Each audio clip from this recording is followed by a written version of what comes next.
La lluvia llegó a Cerro Negro esa noche, como si el cielo entero se hubiera partido en dos, no en gotas, sino en cortinas espesas, en murallas de agua que golpeaban los techos de lámina con un rugido sordo y continuo que hacía imposible distinguir un sonido de otro. Los pinos centenarios que rodeaban el pueblo desde todos los ángulos se doblaban con el viento como figuras en penitencia, sus ramas describiéndose en arcos que rozaban el límite de lo que la madera puede aguantar antes de quebrarse, y el olor que la tormenta traía consigo era complejo y denso: tierra mojada, resina de pino, madera húmeda y algo más, algo metálico e indescriptible, que Clara Méndez no sabría nombrar hasta mucho después, y que en ese momento se colaba por las rendijas de sus ventanas como si tuviera prisa, como si necesitara entrar. Las nubes habían borrado la luna desde las 7 de la noche, y el mundo al otro lado de los cristales era oscuridad pura, interrumpida apenas por el resplandor errático del alumbrado público que el viento hacía oscilar. Era una noche para quedarse adentro con la puerta con llave y el café caliente.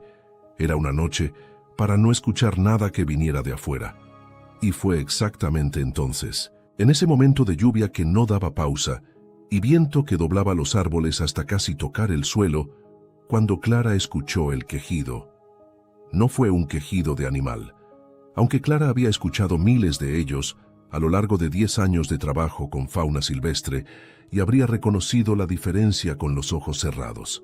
Era algo intermedio, algo que su cerebro intentó catalogar con sus criterios habituales y fracasó, porque tenía la frecuencia baja y desesperada de un animal grande en dolor, pero también algo inconfundiblemente humano dentro: el reconocimiento consciente del propio sufrimiento, el esfuerzo activo de mantenerse en silencio que no alcanzaba del todo para silenciarse. Venía del patio de atrás. Clara dejó el informe sobre la mesa de su escritorio, frunció el ceño con esa concentración particular que aparecía en su frente cuando algo no encajaba en ninguna categoría conocida, y esperó 2 segundos completos para verificar si se repetía. Se repitió, más bajo esta vez, más agotado, como algo que se está quedando sin fuerzas para sostenerse y ya no puede pretender que no es así. Su madre siempre le decía eso, con una mezcla exactamente proporcionada de orgullo y terror, que Clara nunca había podido ignorar a algo o alguien que estuviera sufriendo, que era su mayor virtud y probablemente también su mayor defecto, dependiendo del día que fuera y de lo que el mundo tuviera preparado. Esa noche, mientras se envolvía rápidamente en su chamarra y tomaba la linterna de la repisa junto a la puerta trasera, Clara no se detuvo a calcular las razones para no salir ni a considerar lo poco sensato del asunto. El instinto era más rápido que el razonamiento y llegó primero, como siempre. Cruzó el charco que ya se formaba al pie de la escalera de la terraza, atravesó los 4 metros de pasto que la tormenta estaba convirtiendo en lodo espeso y apuntó la linterna hacia la cerca de madera pintada de blanco que dividía su propiedad de la casa de al lado. Lo que encontró fue un hombre, grande, anchísimo de hombros, con la mejilla hundida en el barro y los brazos extendidos hacia adelante como si hubiera caído de frente desde cierta altura y ya no tuviera la energía para intentar incorporarse. La lluvia le aplastaba la ropa oscura contra la espalda y le oscurecía el cabello en mechones pesados que se adherían a la nuca. Tenía marcas en los brazos, largas y oscuras en la luz móvil de la linterna, aunque Clara no quiso examinarlas más detenidamente todavía, no en esas condiciones, no con la lluvia cayendo sobre ambos y la oscuridad recortando el espacio de formas poco confiables. Cuando él levantó la cabeza hacia la luz, entornando los ojos por el contraste violento entre la oscuridad del jardín y el haz directo de la linterna, su expresión tenía un dolor que no parecía únicamente físico. Era algo más antiguo que el dolor de un golpe o una caída, más pesado, como el dolor de quien ha cargado algo durante mucho tiempo y en este momento simplemente ya no puede más ni un paso. Sus ojos, en ese instante brevísimo antes de que cerrara los párpados contra la lluvia, capturaron la luz de la linterna de una forma extraña, un destello ámbar dorado que no coincidía con ningún color de iris que Clara hubiera visto en sus 31 años de vida. Lo atribuyó al reflejo, al ángulo de la luz, a las condiciones de la noche. Registró el dato en algún cajón mental y siguió. Lo que no sabía todavía, mientras le ponía un brazo firme alrededor de los hombros y empezaba a jalar con la determinación tranquila de quien ha movido animales de 200 kilos en situaciones de emergencia y sabe exactamente cómo distribuir el peso y hacia dónde aplicar la fuerza, era que esa noche de lluvia iba a partirle la vida exactamente en dos, que habría un antes y un después tan claros y tan definitivos como una cicatriz bien curada, que el mundo en el que entrara a su casa esa noche no sería el mismo en el que viviría de ahí en adelante. Clara Méndez tenía 31 años y una vida construida ladrillo por ladrillo, con la precisión meticulosa de alguien que ha aprendido por las malas lo que pasa cuando dejas que las cosas se vuelvan frágiles sin notarlo. Veterinaria especializada en fauna silvestre, en la Clínica de Rehabilitación de Animales de Cerro Negro, había elegido ese trabajo con una conciencia que no todos sus colegas entendían y que ella tampoco habría sabido articular completamente si alguien le hubiera preguntado directamente y con paciencia suficiente. La verdad era esta: los animales no te decepcionan, no se van sin explicación al tercer año de una relación, dejando una nota sobre la mesa de la cocina con la letra apretada y las palabras demasiado ensayadas. No te miran como si fueras demasiado y al mismo tiempo insuficiente, demasiado intensa en el trabajo y no suficientemente disponible en casa, demasiado dedicada a lo que haces y no suficientemente dedicada a lo que debería importarte. No te dicen con ese tono que mezcla la crítica y la rendición que amas a los bichos, más que a las personas, como si eso fuera una explicación y una sentencia al mismo tiempo. Desde que su novio la había dejado 3 años antes, con exactamente esa frase, Clara había construido una distancia afectiva tan eficiente y tan elegante en su funcionamiento, que a veces hasta ella misma olvidaba que había algo del otro lado del muro. No era que Clara fuera fría, era algo más matizado que eso y más difícil de ver desde afuera. Había aprendido a administrar el calor con precisión, a darlo en dosis calculadas para que no doliera tanto cuando se retiraba, a protegerse de la forma más elegante que había encontrado, que era siendo indispensable para quienes no podían herirla de vuelta. Una cría de tecolote que no sabía todavía distinguir a su presa en la oscuridad y necesitaba semanas de entrenamiento paciente. Un mapache con la pata fracturada en 2 puntos que requería rehabilitación lenta antes de poder volver al campo. Un lince que habían rescatado de un cepo con la pata trasera, en un estado que habría hecho desistir a alguien con menos determinación. Para ellos, Clara tenía una presencia total que era casi meditativa, una capacidad de atención sin límite que sus colegas admiraban sin entender del todo de dónde venía exactamente ni por qué era tan constante. Para las personas, tenía eficiencia y una ironía amable que todos confundían con autosuficiencia. Solo ella sabía que no era lo mismo, que la diferencia entre autosuficiencia y miedo vestido de autosuficiencia es sutil, pero es real, y pesa diferente cuando te despiertas a las 3 de la madrugada. Su vecino de la casa de al lado había llegado 6 meses antes de esa noche de lluvia, en un camión de mudanza pequeño que descargó él solo en 2 horas sin pedir ayuda a nadie. Víctor Alcántara era el tipo de hombre que parece construido para ser notado, aunque no haga absolutamente nada para conseguirlo. Alto, de movimientos tan silenciosos y controlados que la primera vez que Clara lo vio en el supermercado del pueblo, pensó que alguien había practicado mucho para moverse exactamente así, con ese equilibrio particular de quien sabe con precisión cuánto espacio ocupa en el mundo y elige conscientemente no ocupar más del que le corresponde. Tenía ojos de un ámbar inusual, casi dorado a la luz directa del sol de la tarde, que capturaban el entorno con una atención que Clara había catalogado internamente como pigmentación incomún y decidido no pensar más en ello porque había cosas más urgentes que atender. Rara vez salía de día con ninguna regularidad, no recibía visitas jamás. La cordialidad que ofrecía cuando se cruzaban en el camino de acceso al jardín era mínima, pero nunca descortés, la de alguien muy ocupado en no ser encontrado por algo o por alguien, y que entiende que la educación básica es un escudo razonable mientras tanto. Clara lo había ignorado con la eficiencia olímpica de quien tiene muchas cosas más urgentes que atender y completamente ningún interés en complicar la vida que tanto trabajo le había costado estabilizar.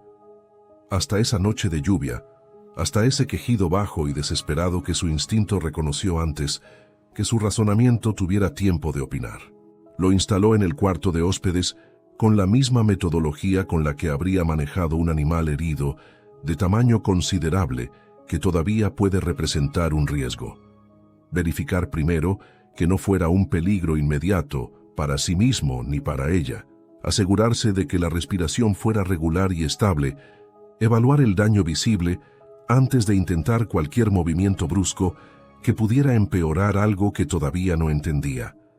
Las marcas en sus brazos eran feas cuando podía verlas bajo la luz amarilla del cuarto de hóspedes, largas e irregulares, pero no tan profundas como habían parecido en la oscuridad del jardín bajo la lluvia. Lo que Clara notó mientras las limpiaba con manos expertas y agua tibia era que sus bordes eran distintos de lo que habría esperado de una caída o un accidente de tráfico, más irregulares en su patrón, con una forma que no encajaba en ninguna categoría de sus 10 años de experiencia clínica, que era experiencia considerable y variada. Lo registró mentalmente sin comentarlo y siguió trabajando. Víctor estuvo consciente durante todo el proceso de atención, aunque apenas, en ese estado de vigilia frágil donde una persona puede responder preguntas simples, pero no sostener ningún pensamiento por más de unos segundos. Respondía con monosílabos precisos cuando ella preguntaba, sí a si podía sentir los dedos de las manos, no a si había ingerido algo, sí cuando preguntó si había alguien a quien llamar, aunque no dio ningún nombre, cuando Clara esperó a que lo diera, mirándolo con esa paciencia que había aprendido en años de trabajo con criaturas que no podían hablar y que sin embargo siempre tenían algo que decir si uno sabía esperar en el silencio correcto. Cuando le preguntó el nombre, hubo una pausa de 2 o 3 segundos que en ese momento Clara interpretó como desorientación por el dolor y que mucho después, cuando ya entendía mejor el contexto de todo, reconocería como otra cosa. «Víctor», dijo finalmente, con esa voz baja y gastada de quien lleva demasiado tiempo cargando algo que pesa, y no añadió nada más. Ella tapó las heridas con lo que tenía disponible, le puso una almohada adicional bajo la cabeza, dejó agua en la mesita de noche, apagó la luz y se quedó parada un momento en el marco de la puerta, observando la silueta inmóvil de ese hombre que no conocía y que ahora estaba en su cama de hóspedes por razones que todavía no entendía completamente. Luego fue a su cuarto pensando que en la mañana lo llevaría al médico del pueblo y eso sería todo. La infección que se desarrolló en las siguientes 48 horas era algo que Clara no había visto antes en ninguno de sus años de práctica, y Clara había visto infecciones complicadas y organismos que respondían de formas inesperadas a tratamientos convencionales. La respuesta inflamatoria oscilaba con una irregularidad que no seguía el patrón de ninguna bacteria que ella conociera, cediendo en ciclos que parecían casi deliberados y luego recrudeciéndose, en momentos que su termómetro registraba, pero que su formación clínica no alcanzaba a explicar con ningún modelo conocido. Lo mantuvo en observación más por la curiosidad profesional genuina de quien se encuentra frente a un fenómeno que no puede catalogar y que por eso mismo no puede ignorar, diciéndose que era temporal, que en cuanto estuviera estable lo llevaría al médico del pueblo y recuperaría su casa para la tranquilidad que tanto había cultivado con tanto trabajo. Pero Víctor no mejoraba lo suficiente para irse y no empeoraba lo suficiente para justificar una emergencia real con ambulancia y hospital, y entre los controles de temperatura y los cambios de vendaje, empezaron las conversaciones que Clara definitivamente no había planeado tener. Ocurrían de madrugada, cuando él no podía dormir por el dolor, y ella no podía dormir porque algo en la forma en que la casa sonaba en esas horas específicas, más quieta de lo normal y al mismo tiempo más viva, más atenta, la mantenía despierta con esa vigilia particular de quien espera algo sin saber exactamente qué. Al principio eran intercambios cortos y funcionales. ¿Cómo te sientes comparado con hace 2 horas? ¿Mejor o peor? ¿Tienes hambre? ¿Hay algo que necesites? Luego, de forma gradual y difícil de trazar después en retrospectiva, porque no tuvo un momento único de transición, sino que fue ocurriendo de forma casi imperceptible, las conversaciones se volvieron más largas, más honestas, derivando hacia un territorio que Clara no frecuentaba con nadie en su vida regular, ni con sus colegas de la clínica, ni con la amiga de la universidad que a veces la llamaba los domingos, ni con su madre que preguntaba siempre ¿cómo estás? Y a la que Clara siempre respondía bien, muy ocupada. Ya sabes cómo es esto. Hablaron del peso de dedicarse a cuidar cosas que van a irse de todas formas, aunque les dediques lo mejor de tu tiempo y tu energía. Del significado de invertir años en criaturas que el mundo considera desechables, que estorban, que no encajan en ninguna categoría útil. De la soledad que no duele cuando estás solo, porque estar solo tiene su propio ritmo y su propio equilibrio, sino cuando estás rodeado de gente que no te ve de verdad, que ve la versión presentable y eficiente y no el resto, que confunde la competencia con la felicidad y la ironía con la distancia. Víctor escuchaba con una atención total, sin interrumpir, sin apresurarse a ofrecer consuelo o perspectiva, con la clase de presencia que no requiere llenar cada silencio, porque entiende que los silencios también dicen cosas si uno los deja hablar. La miraba a los ojos cuando Clara hablaba, y eso hacía que las palabras le salieran más honestamente de lo que pretendía, más parecidas a lo que realmente pensaba que a lo que habría dicho en cualquier otra situación. Cuando finalmente pudo moverse sin doblarse de dolor, Víctor se levantó, recogió lo poco que tenía que recoger, porque claramente no había llegado a la cerca de su vecina con ningún equipaje, y le agradeció con un apretón de mano que duró un segundo más de lo estrictamente necesario. Sus ojos ámbar la miraron en ese instante, con algo que Clara no supo cómo catalogar, y que decidió no intentar catalogar, porque catalogar esas cosas era el primer paso hacia una decisión que no estaba lista para tomar. Luego se fue, cruzó el pasto entre los 2 jardines, entró a su casa y cerró la puerta. Y Clara se quedó del otro lado mirando ese espacio ahora vacío, sintiéndose como alguien que acaba de perder algo que ni siquiera sabía que tenía, lo cual era exactamente lo más inconveniente que podía sentirse en ese momento de su vida. Quería que volviera. Lo reconoció en el silencio de su sala con una irritación dirigida completamente hacia sí misma. «Qué mala idea», pensó, y fue a revisar a sus pacientes. 3 semanas después de que Víctor se fuera, la llamada llegó a las 2 de la madrugada, con ese timbre insistente que tienen los teléfonos cuando saben que la urgencia no puede esperar. Una voz masculina que Clara no reconoció, un ranchero que colindaba con la reserva forestal a 8 kilómetros del pueblo, reportando que había encontrado un animal herido de tamaño inusual cerca de la acequia que delimitaba el límite de su propiedad. «Grande como un lobo», dijo el hombre, «pero no como un lobo normal. Demasiado grande para ser un lobo de los que conocemos por acá». Clara tomó el maletín y el kit de emergencia, con el automatismo de quien ha hecho eso muchas veces. A horas imposibles y sabe exactamente qué llevar en cada situación, manejó los 8 kilómetros con la mente todavía medio dormida, y el instinto profesional ya completamente despierto, como siempre ocurría, y cuando llegó al borde del bosque y siguió con la linterna hasta la acequia que el ranchero le había descrito, lo que encontró no fue lo que esperaba. Era Víctor, o algo que era Víctor, y al mismo tiempo tenía proporciones que no coincidían exactamente con las del hombre que había dormido en su cuarto de hóspedes. Había algo diferente en la curvatura de la espalda y en la anchura de los hombros en la oscuridad que la mente de Clara quiso explicar primero como un efecto del ángulo y la poca luz, y que una parte más profunda e instintiva de ella supo inmediatamente que no era eso. Estaba recostado de lado en la hierba del borde del agua, con las marcas en los brazos, los mismos brazos exactos, las mismas heridas que ella había vendado semanas antes, abiertas de nuevo y peores. Cuando la linterna le alcanzó la cara, él levantó los párpados pesados con un esfuerzo visible. Ámbar, el mismo ámbar inconfundible. Y en esos ojos, antes de que los volviera a cerrar con una lentitud que hablaba de agotamiento real, Clara leyó dos cosas al mismo tiempo y con absoluta claridad, como si estuvieran escritas en el único idioma que ella siempre había sabido leer sin necesidad de que nadie se lo enseñara. Reconocimiento de que era ella la que estaba ahí y vergüenza devastadora de que fuera ella la que lo veía así. Se quedó completamente inmóvil 43 segundos.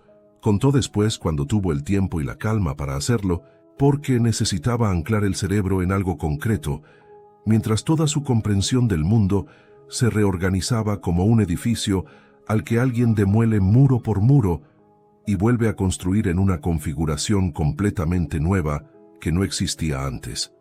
43 segundos con la linterna apuntando hacia él y la lluvia fría del bosque calándole la chamarra hasta los hombros. Luego abrió el maletín, porque era quien era, y lo que era no tenía opción. La cabaña abandonada que Vítor usaba como refugio quedaba a 400 metros adentrándose entre los pinos, y llevarlo hasta allá fue la cosa más extraña que Clara había hecho en su vida, que incluía haber mantenido sedada a una jaguar hembra de 70 kilos durante un traslado de emergencia de 4 horas en la oscuridad.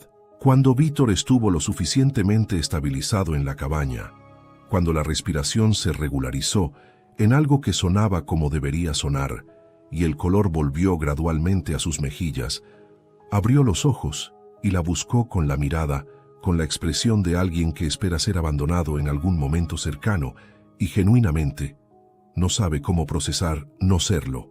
«Lo que soy», dijo finalmente, la voz muy baja y cargada de cosas que no decía en voz alta, porque no había habido nadie a quien decírselas. «No es lo que probablemente estás pensando». Clara no respondió.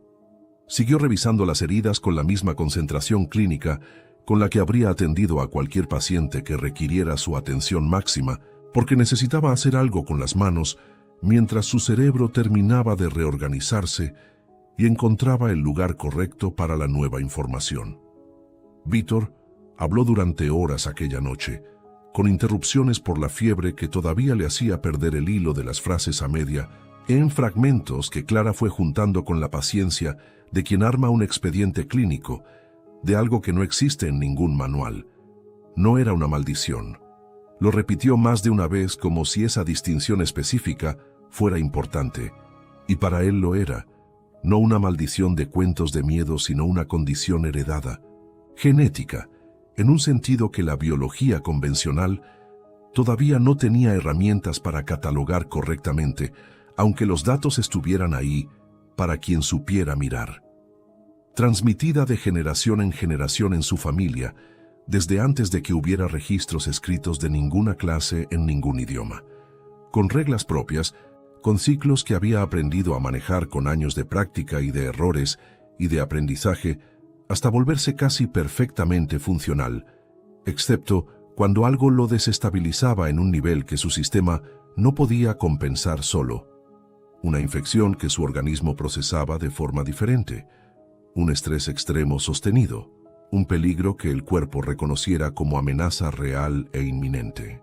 Luego le contó de Rodolfo Stein, y el nombre lo dijo con la calma específica de quien menciona algo que ya no puede cambiarse porque lleva tiempo siendo parte del paisaje de su vida.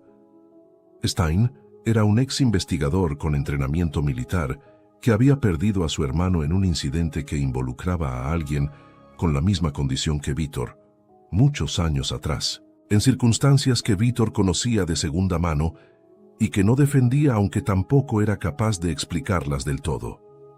Desde ese día Stein había dedicado sus recursos considerables, su inteligencia organizacional y todo el tiempo que le quedara de existencia a lo que él mismo llamaba, con la convicción absolutamente tranquila de quien no tiene ninguna duda sobre dónde está parado, limpiar. Era metódico hasta los huesos. Tenía un equipo entrenado y bien financiado por conexiones que no eran difíciles de imaginar dado su historial, y creía completamente en lo que hacía, sin grietas en esa convicción, lo cual lo convertía en algo infinitamente más peligroso que alguien que sabe que está equivocado, Era alguien convencido de estar del lado correcto de la historia, y esa convicción le quitaba cualquier duda que pudiera haberlo frenado en un momento crítico. Había rastreado a Vítor durante años, lo había seguido hasta Cerro Negro, estaba llegando. Clara escuchó todo esto mirando las llamas pequeñas de la vela que había encontrado en el cajón de la única mesa de la cabaña. Esa luz que hace que las cosas parezcan más reales y más antiguas al mismo tiempo. Cuando Vítor terminó de hablar, el silencio que siguió duró lo suficiente para tener su propio peso. «¿Por qué no me dijiste nada antes?», preguntó sin levantar la vista de la llama. Vítor no respondió de inmediato. El tiempo que transcurrió antes de que lo hiciera tenía su propia textura, densa y cargada de cosas sin decir, porque cuando alguien sabe lo que soy, dijo finalmente, siempre se va. Clara levantó la vista. Los ojos de él la miraban desde la oscuridad de la cabaña, con algo que ella reconoció aunque habría tenido dificultades para nombrarlo con precisión, la vulnerabilidad específica de alguien que ha aprendido exactamente a cuánto dolor equivale cada revelación y que las ha hecho de todas formas cuando era necesario y ha pagado el costo cada vez. Pensó en las conversaciones de madrugada en su cuarto de hóspedes, en la forma en que él la escuchaba hablar de cosas que no le contaba a nadie, en el apretón de mano que duró un segundo más de lo necesario. Pensó en la rabia que tenía todo el derecho de sentir y que sentía, bien plantada en el centro del pecho, como algo que tiene raíces y no se va con solo querer que se vaya. Pero debajo de la rabia más hondo, más firme, había algo que no era lógica, sino otra clase de conocimiento. La misma intuición que le había hecho su reputación en 10 años de clínica, la que le permitía saber cuándo un animal estaba en dolor antes de que mostrara ningún síntoma observable porque había aprendido a leer lo que no se dice. Sabía quién era Vítor, lo sabía mejor de lo que él pensaba, y lo que sabía era que Vítor era una persona que defender, con todo lo que eso implica, con toda la dificultad que eso tiene. «Duerme», le dijo. «Mañana vemos qué hacemos». Lo que Clara encontró a la mañana siguiente, mientras Vítor dormía con la respiración más regular de las últimas horas, y ella revisaba metódicamente los documentos que él guardaba en la caja de madera bajo la cama de la cabaña, fue peor y más estructurado de lo que había calculado que podría ser. Stein no estaba solo cazando con métodos de presión y rastreo. Había desarrollado un protocolo documentado con la precisión fría de quien tiene entrenamiento científico y militar, y la combinación ha borrado hace tiempo cualquier zona de grises posible, un procedimiento que extraía lo que él llamaba el compuesto base transformador de individuos como Vítor, individuos que necesitaban estar vivos durante el proceso, porque el estado de vivo era un requisito técnico del procedimiento, no una consideración humanitaria. Su objetivo era crear algo que el Estado pudiera controlar, dirigir, usar. Vítor era el último de una línea familiar con características genéticas específicas que eran, según la documentación, el ingrediente final que hacía viable el proceso completo. No estaba solo en peligro de que lo mataran, estaba en peligro de convertirse en el origen de algo que haría que matarlo hubiera sido la opción más amable disponible. Clara leyó los documentos 2 veces completas, con la atención de quien no puede permitirse perderse nada, porque el costo de una omisión podría ser definitivo. Luego los dobló con cuidado y los metió en su maletín. Afuera de la cabaña, el bosque olía a pino mojado y tierra fría, y en algún punto entre los árboles un pájaro cantó las primeras notas del amanecer con la indiferencia perfecta del mundo natural hacia la gravedad de los asuntos humanos. Pensó en sus opciones con la misma metodología con la que enfrentaba un diagnóstico complicado: listarlas, evaluar las consecuencias reales de cada una, elegir. Podía no involucrarse más de lo que ya estaba, que era una posición razonable y defendible, y técnicamente ella no había hecho nada malo todavía que no pudiera justificar. Podía reportar con información anónima, lo cual tenía sentido excepto que las autoridades no tenían ningún contexto para manejar lo que estaban manejando, y Stein tenía suficientes contactos para hacer desaparecer cualquier reporte antes de que llegara a alguien útil. O podía quedarse. Podía usar lo que sabía. Podía arriesgar algo que valiera la pena arriesgar. La rabia por el secreto era real. La rabia era justa y merecida, y no iba a desaparecer pronto. Pero más real todavía, más concreta y más urgente que cualquier otra cosa, era una certeza que no venía de la lógica, sino de algo más profundo. Vítor no era una criatura que exterminar, era una persona que defender. Y Clara Méndez había dedicado toda su carrera profesional, con una constancia que nadie le había pedido, y que a veces ella misma se preguntaba si era virtud o terquedad, a defender exactamente a las que el mundo consideraba desechables y fuera de categoría. Eligió quedarse. Cuando Vítor despertó y la encontró todavía ahí, con los documentos ordenados sobre la mesa de la cabaña, y la expresión de alguien que ya tomó una decisión y está organizando los pasos que siguen, fue el turno de él de quedarse en silencio durante un momento largo. «¿Qué estás haciendo?», preguntó. «Planeando», respondió Clara sin levantar la vista de las notas que estaba tomando en su libreta de campo. Los 3 días siguientes fueron preparación pura. Clara investigó con la misma concentración absoluta con la que habría estudiado una especie que nunca había tratado antes, que era exactamente lo que era, leyendo todo lo que Vítor guardaba en sus registros, los estudios históricos y los datos que había acumulado sobre su propia condición durante años de necesidad, buscando no satisfacer curiosidad, sino encontrar información útil, accionable, específica. Y lo encontró en la intersección de su conocimiento veterinario con los datos bioquímicos que los registros describían. Había una combinación de sedativos específicos, los mismos que ella usaba para manejar grandes felinos en situaciones de estrés extremo, donde la transformación podía volverse peligrosa, que podía interferir temporalmente con los ciclos biológicos que desencadenaban la transformación de Vítor.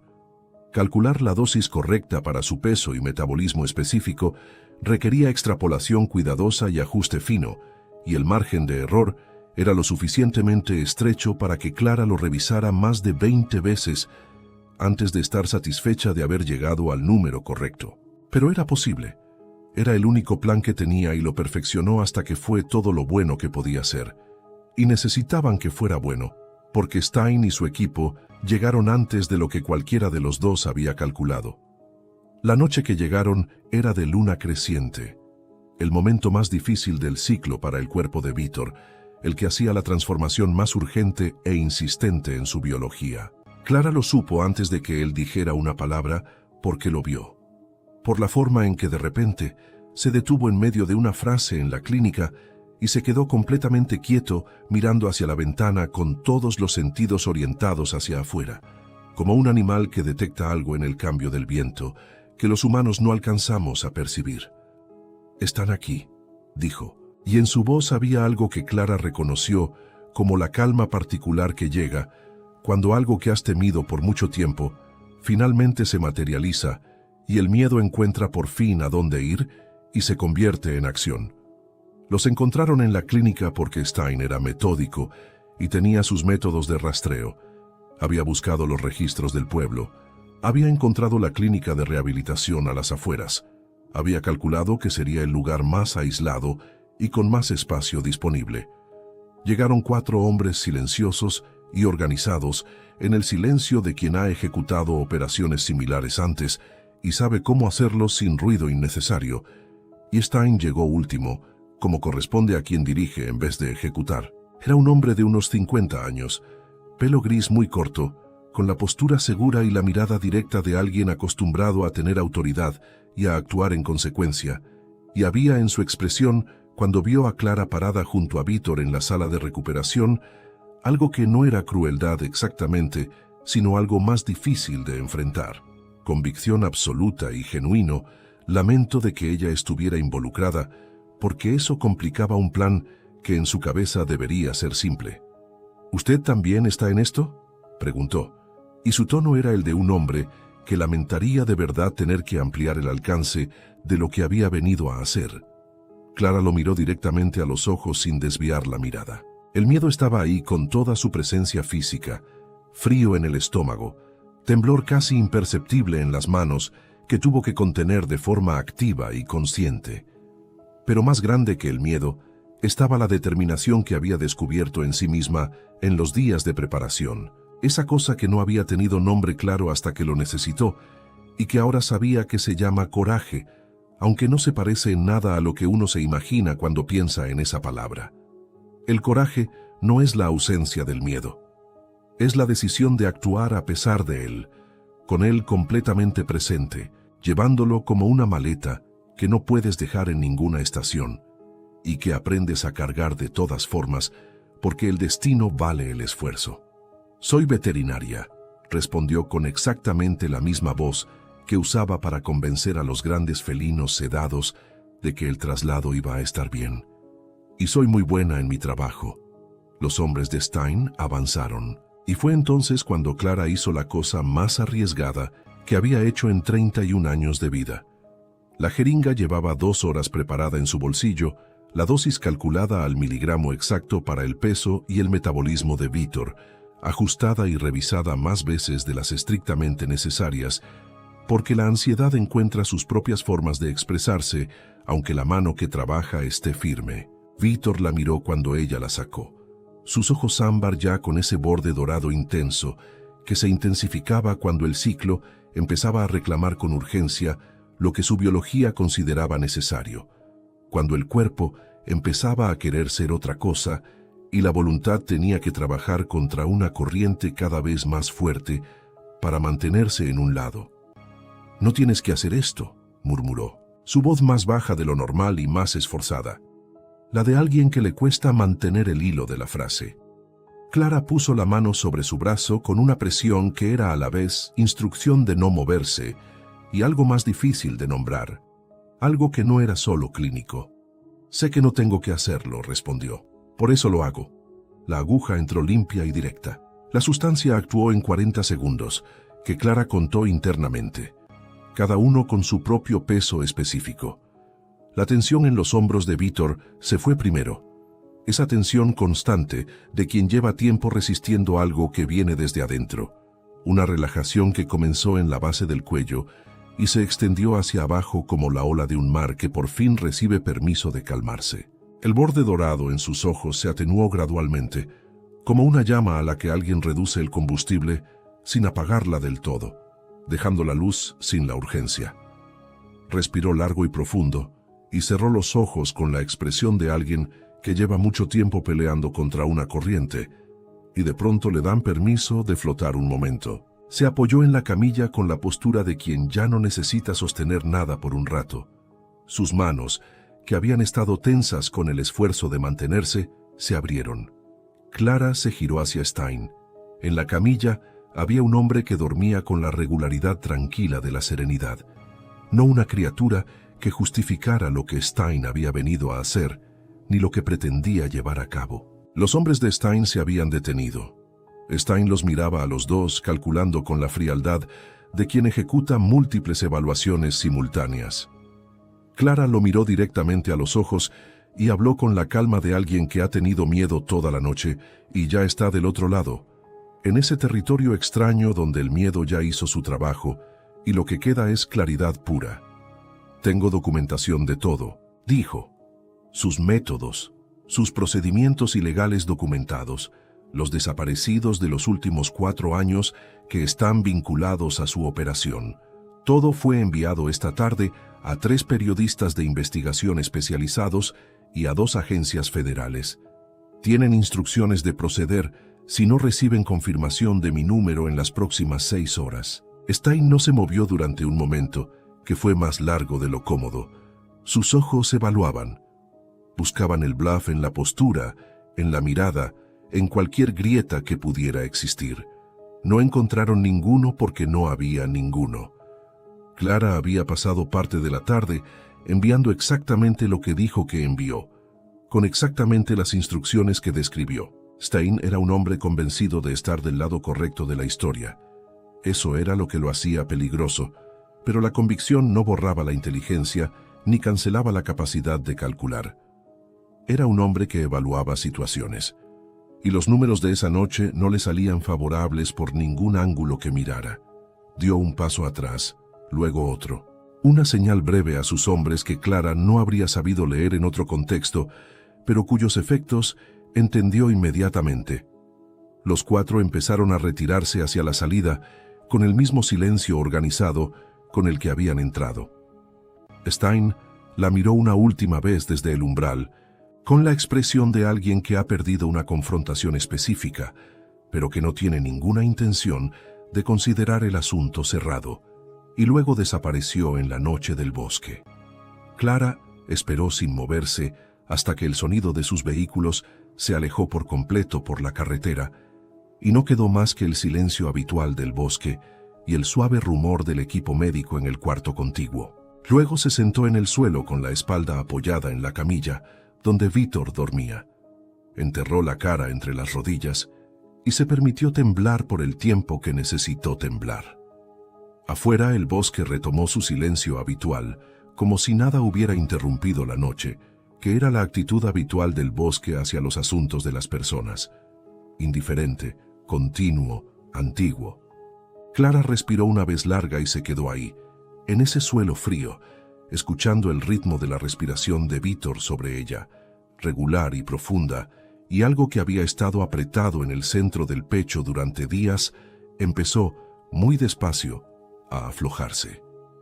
Cuando Vítor despertó 3 horas después, Clara estaba en la silla junto a la camilla, con los ojos abiertos mirando el techo sin ver realmente el techo, en ese estado de vigilia que es más descanso que sueño, y que el cuerpo a veces adopta cuando el agotamiento emocional llega antes que el físico. Él la buscó con la mirada antes de moverse, verificando que era real, que seguía ahí.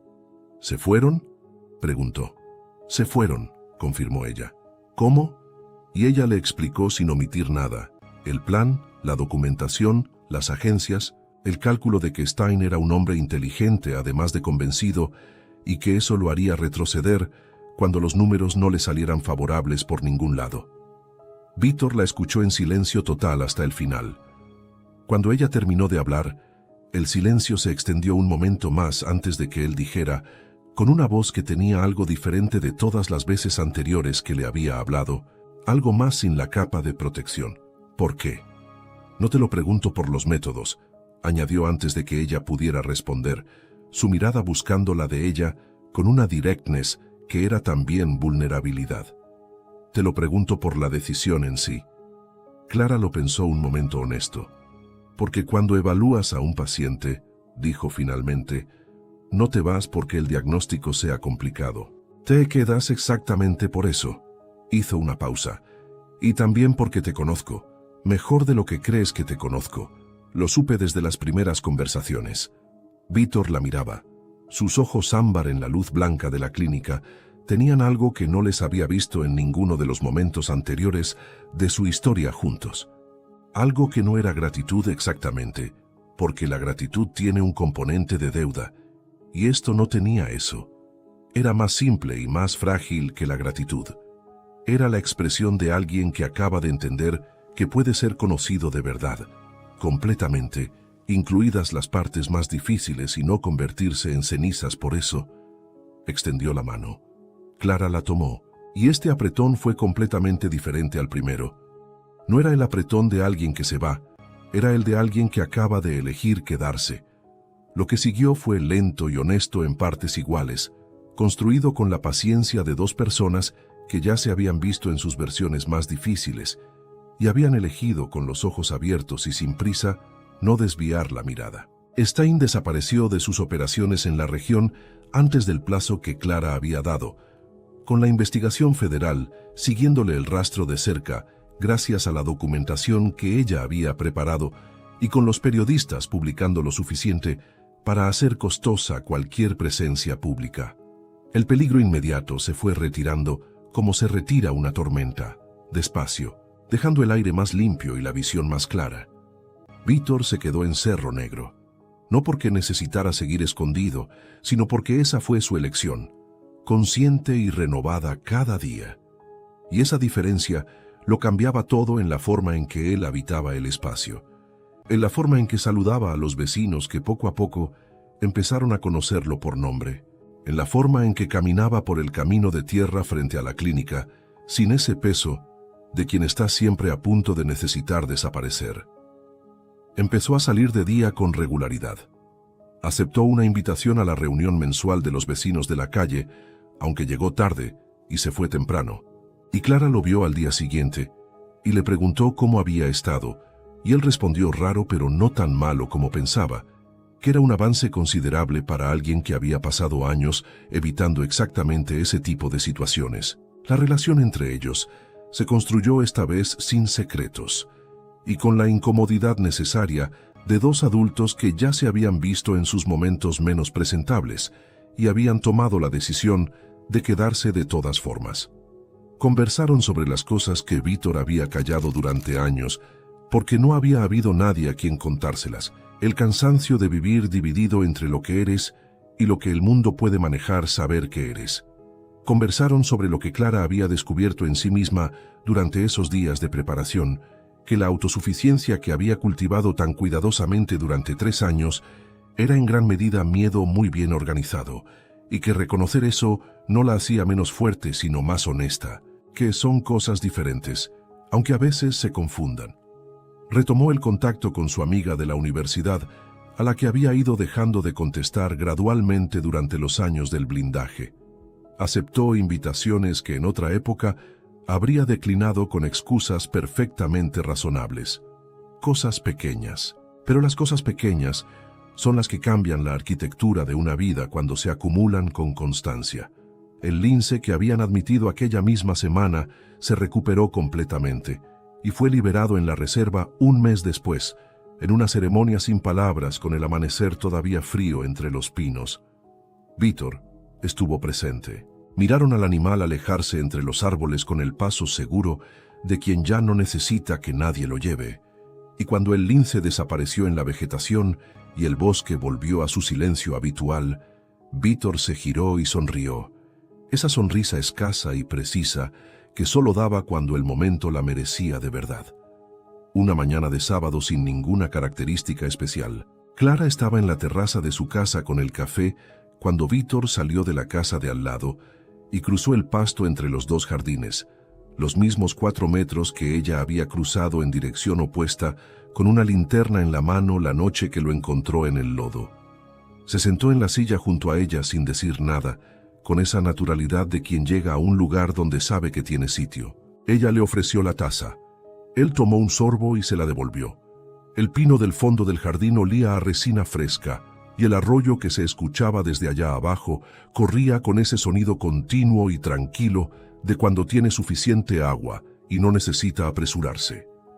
Un pájaro cantó 3 notas seguidas desde algún punto entre los árboles y se quedó callado. El silencio entre ellos era diferente ahora de todos los silencios que habían compartido antes. No era el silencio de 2 desconocidos sin nada que decirse.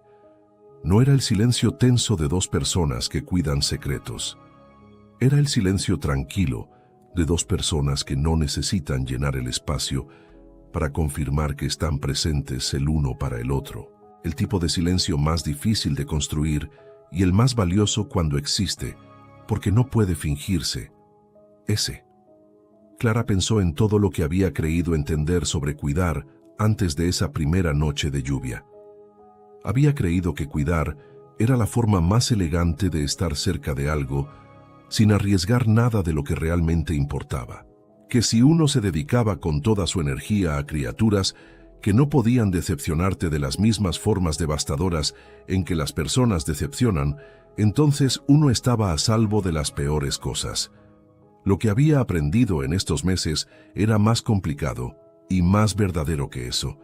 Que cuidar de verdad no es lo mismo que mantenerse a salvo. Que cuando eliges a quién cuidar con los ojos completamente abiertos, sabiendo el costo, sabiendo la dificultad, no desde el instinto automático, sino desde la decisión consciente y renovada de cada mañana, eso es una cosa completamente diferente de todo lo que pensabas que era. Eso es lo que vale el riesgo. Eso es lo que el riesgo compra. Había aprendido también que ser vista de verdad, incluidas las partes que generan vergüenza, incluido el miedo acumulado y las murallas que construiste con tanto esfuerzo para no sentir de más, no te destruye como pensabas que lo haría. Al contrario, es lo único que te hace real de verdad, y real se siente distinto a todo lo que habías sentido antes. Víctor dijo algo en voz baja que ella apenas escuchó por encima del arroyo. ¿Qué?, preguntó. Que en el bosque de esta mañana hay rastros de algo que no reconozco, repitió sin apresurarse. Probablemente necesite evaluación. Clara tomó el último sorbo del café. Dame 10 minutos para buscar el maletín, respondió. Se levantó de la silla con la certeza tranquila de alguien que sabe a dónde va. Mientras cruzaba la terraza hacia la puerta de la casa, con el sol de la mañana cayendo suave sobre el pasto húmedo de rocío y los pinos moviéndose con el viento leve del amanecer, pensó que el mundo no era más simple ni más seguro de lo que había sido antes de esa primera noche de lluvia, que el mundo nunca iba a ser simple ni seguro, y que eso no cambiaba aunque quisieras que cambiara. Seguía siendo complicado. Seguía teniendo cosas sin categoría, y personas que asustaban y situaciones sin ningún manual de instrucciones disponible. Pero era más honesto. Y resultaba que honesto era suficiente. Más que suficiente, en realidad. ¿Tú crees que el amor verdadero puede cambiar lo que somos? ¿O solo cambia lo que decidimos mostrar de nosotros mismos? Si esta historia te llegó al corazón, no olvides darle like al video y suscribirte al canal. Si todavía no lo has hecho, activa la campanita para que no te pierdas ninguna historia nueva. Dinos en los comentarios, ¿cuál fue el momento que más te impactó? ¿Fue cuando Clara administró la inyección sabiendo exactamente el riesgo que corría, o cuando Víctor le dijo que las cosas que valen la pena siempre son más complicadas? Comparte este video con esa persona que también sabe que hay cosas en el mundo que no entran en categorías simples y que vale la pena defenderlas. De todas formas, tu apoyo hace que podamos seguir trayendo historias como esta. Nos vemos en la próxima.